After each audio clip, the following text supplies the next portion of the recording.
say on the phone. I told a friend of mine, if William Ruto doesn't fix Kenya, who can? If you.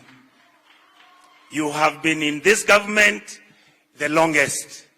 You are with President Moi, you are with President Kibaki, you've been with President Uhuru, now you are yourself. Surely, my president.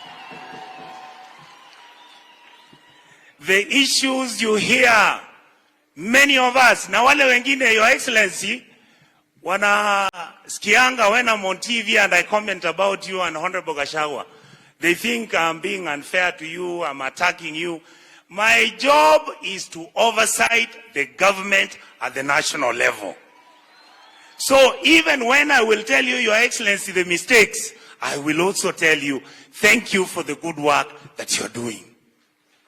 Number two, when you came to Nyantrago, nilikwambia I was not happy.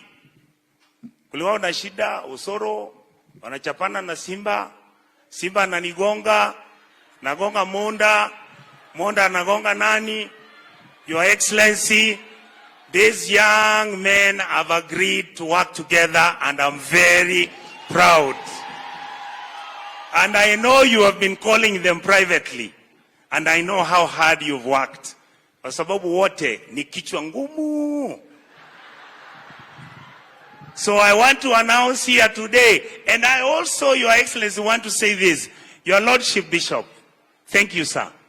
I know how much effort you've made to make sure that these young leaders can come together, reason together, stay peaceful, make sure we build our community. I want to tell my brothers who are here, especially Mheshimiwa Osoro and the young leaders, this is the first time that our community made a generational change. Please don't disappoint our people.